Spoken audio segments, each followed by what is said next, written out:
Hey everybody, it's Anna. Welcome back to my Fluid Art channel and thank you so much for stopping by. So a few days ago was the 4th of July, which here in the United States, that's Independence Day. So in honor of July 4th, today I'm going to do some patriotic vase pours. So I have my red, white, and blue paints. This is a lovely metallic red color. And then I've got this sort of cobalt blue, which is actually a mix of a couple colors. And then of course, I have white. These are all mixed with apple barrel pouring medium. This is my favorite pouring medium for vases. It's the one I always use. It leaves really lovely, nice layers when you pour on a vertical surface, because some mixtures, they just don't, they run too thin or they get weird. So apple barrel pouring medium, that is my favorite. If you've never seen me mix the paint for this, or you've never done it yourself, check the link that's down in the video description and I show you exactly how to mix paint, what the consistency should be, all of the details. The other new thing about these pours, I'm going to be using a split cup. Because usually I just stack all my layers up in like a regular cup and then pour it out like a ring pour. But red, white, and blue, obviously the white is okay with either color, but the red and the blue, I'm not sure. I don't really want them to blend a lot. So I'm going to put them in a split cup so that the layers stay nice and separate. And I'm very curious to see how that looks as it's spreading out over the vase. So that'll be a fun little experiment. Hopefully I'll be pouring 2 vases. I'm going to start with the bigger one, and then if there's plenty of paint left over, I will do the small one as well. I think that's all my details. Let me get my table set up, and then let's paint some vases.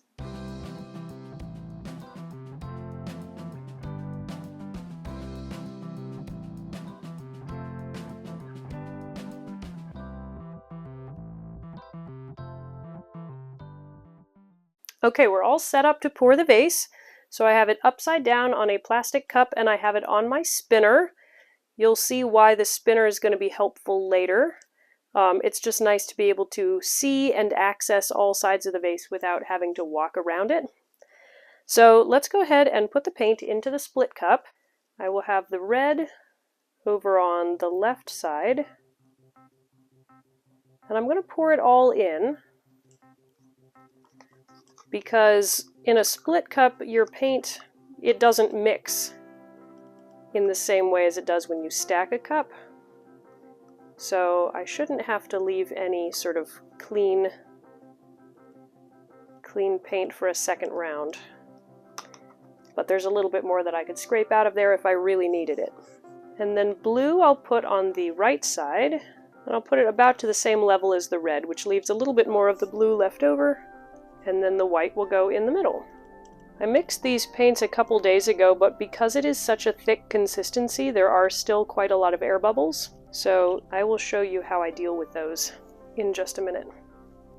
All right, so I'm going to pour this on the top, and I'm just going to do a nice ring pour. I may switch directions every so often, just because the direction that you pour, it kind of determines which of the colors shows up most prominently. So I may switch directions once. I may also spin this in order to let the colors come out. So we'll see, but let's go ahead and pour.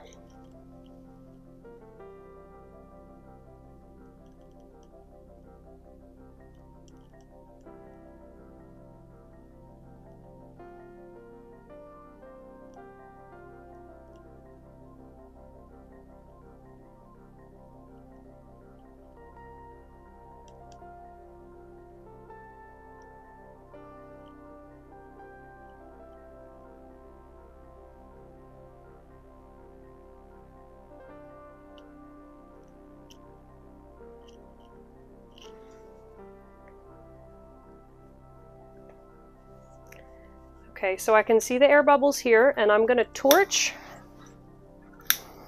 to help those bubbles pop so that the paint can spread more evenly.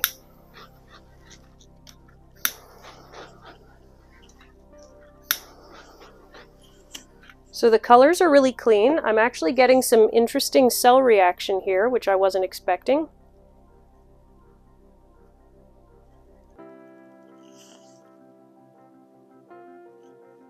Just going to help this cover a little bit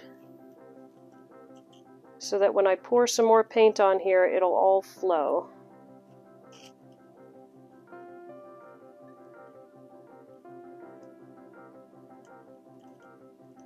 Yeah, that looks good. Now you can see my ring pour was not anywhere close to perfect because I do have a bit of a tremor in both of my hands, and so it's hard for me to make perfect rings if I'm not stabilizing it. But when I was doing it with two hands, it worked a little bit better. So I'm just going to start again and see if I can't get...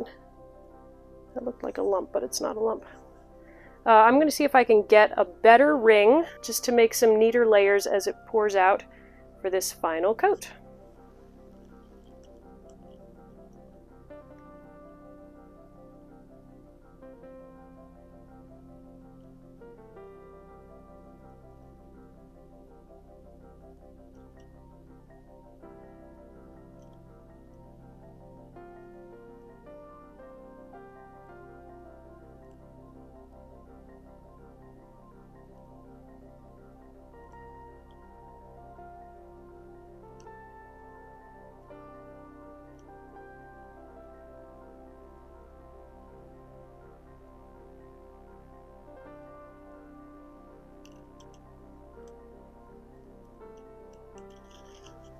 Okay, I think that's going to be enough paint here.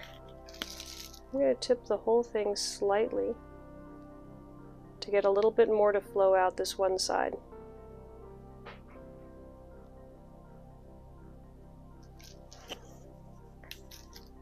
Well, that's looking really cool here. Let's torch those air bubbles out.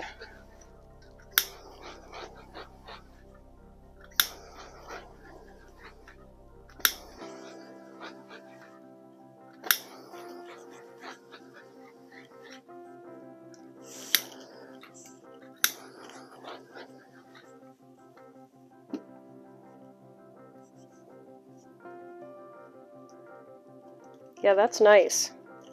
Just gonna add a little bit of paint here to help this to spread. These small pockets, they spread nice and easily. It's when you have a big section that I like to help it along. Well, this is cool. So it's still very chaotic. It's not perfect layers, but the colors are beautifully separated, which is what I want. So that looks great. Let me just give this a couple minutes and let it drip, and then I'll move it off the spinner and we'll do the next base.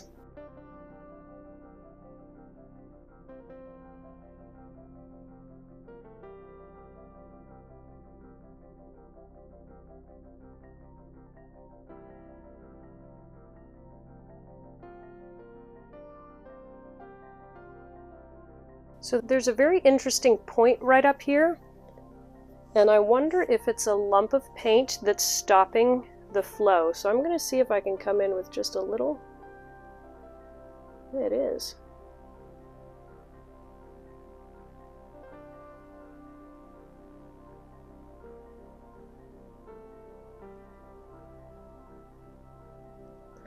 Man, how far up does this go? Whoa! Okay, I wasn't expecting that. That's a big lump. And that is not the prettiest line that I've got now. Bummer. However, I think it'll be very easy to touch this up with a brush and just straighten out those lines because it's nice clean lines of solid colors. So I think that'll still be fine. It is a shame though that that was such a big lump. But that's what happens sometimes if you see a point like that. It's because something is slowing down your design. All right, this is looking good. So I'm going to go ahead and move this off of the spinner and set up my next base.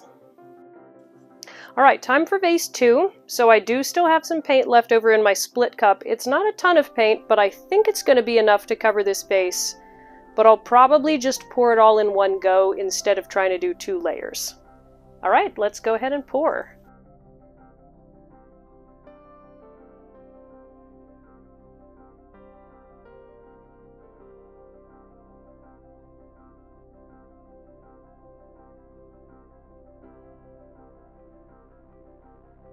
So I'm turning it so that these colors will spread themselves out evenly. And I won't have one side that's all blue and one side that's all red. We want to have all the colors on every side.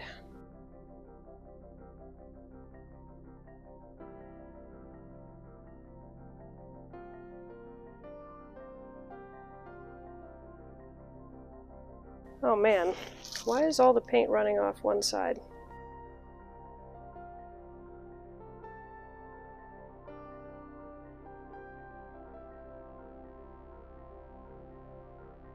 To see if I can pour a little bit more out, I'm gonna use my popsicle sticks to just scrape all the paint that I have in the split cup down towards the front of it. That way I might be able to pour a little bit more out and help that side cover. Because it's looking really pretty on that side, and I'm gonna go ahead and torch it a bit. But this side definitely needs more paint. So I'm not quite sure why that happened, but let's go ahead and pour this out.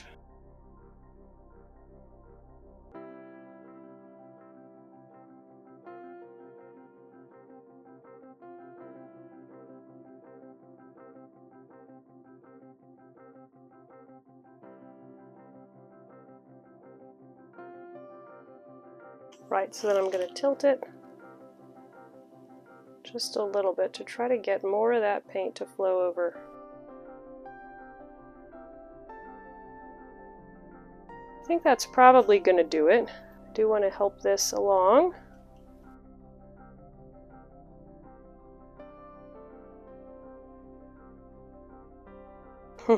That's an interesting drip on that side.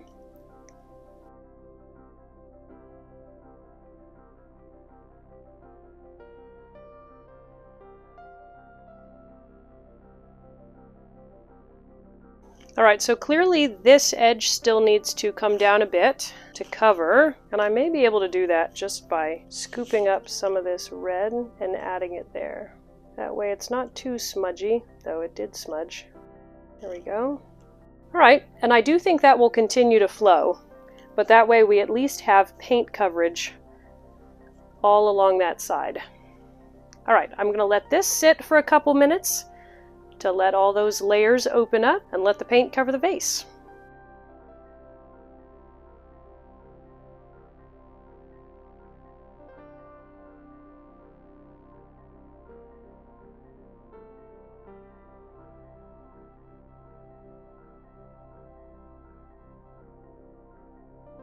Alright, looks like that edge is completely covered, which is great.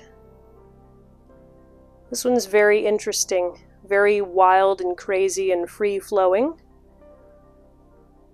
but it's very beautiful. This top circle, because I had to do it off-center in order to get lots of paint over on this side, it's kind of hanging over, so that's kind of funny also, but I don't mind that. Let me give it one final torch.